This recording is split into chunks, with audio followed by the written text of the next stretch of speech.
Eu me lembro que naquele ano, a escola em que eu trabalhava promoveu uma entrega de boletins que aconteceu na quadra do colégio. Os professores ficaram sentados em mesa, acima da cabeça deles haviam cartazes identificando a matéria e, ao chegar, o pai poderia retirar o boletim do seu filho. Ao verificar, por exemplo, que ele estava mal em matemática, ele poderia se dirigir diretamente ao professor daquela matéria. Mas quando a mãe do Michael chegou, ao invés de conversar com um ou outro professor após a retirada do boletim, ela iniciou uma verdadeira via crucis. Ela conversou com todos os professores. Afinal, Michael conseguiu ir mal em todas as matérias. Mas, em algum momento, eu estava ao lado do professor de educação física, quando logo após a sua mãe, o próprio Michael chegou. A princípio bastante ressabiado, quase como um cão sem dono. Ele olhou para nós, percebeu que estávamos olhando para ele e veio em nossa direção. Conversamos um pouco. Em algum momento eu perguntei: Michael, você não sabia que você estava mal em todas as matérias? E ele me disse assim: saber eu sabia, mas de alguma maneira eu achei que no final eu daria um jeito. Por causa dessa história eu comecei a notar uma tendência de sempre aguardarmos os resultados de forma mágica, sem trabalhar por eles. Conheça nesse vídeo a Síndrome de Michael.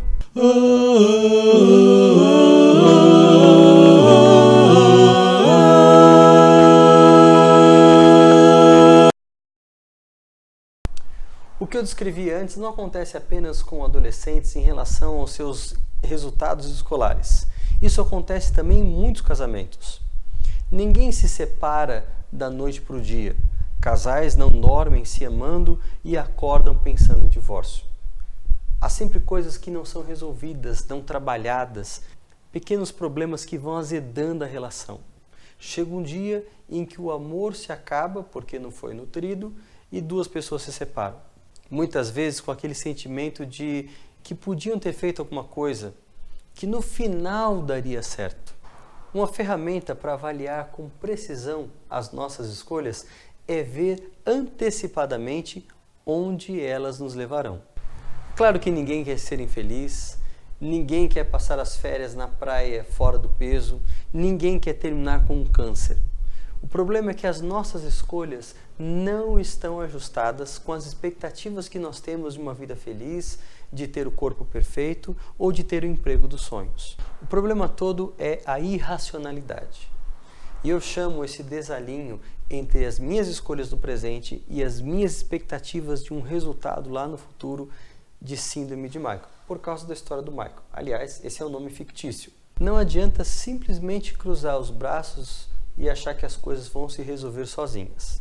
Até mesmo na vida espiritual, nós vamos colher aquilo que plantarmos, de acordo com Gálatas capítulo 6, versos 7 a 9. Há um julgamento futuro e nós temos que nos adequar à realidade de quem está se preparando para ele. O próprio João Batista fala isso para os líderes religiosos da época em que viveu. No raciocínio do Batista, é impossível fugir da ira futura. O que nós temos que produzir agora são os frutos que demonstrem arrependimento. Por isso, se nós temos a esperança do retorno de Jesus, nós temos a esperança de receber a salvação, a grande pergunta é: que tipo de pessoas devemos ser a partir de agora?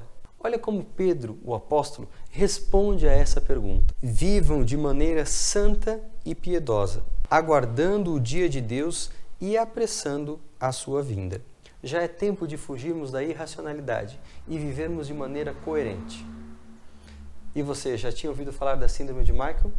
Não se esqueça de curtir o canal, compartilhe também esse vídeo e se você não é inscrito, amigo, una-se a nós. O Todavia tem vídeos novos toda semana com assuntos espirituais e nós esperamos você para conferir cada novo conteúdo. Um forte abraço, Deus abençoe você.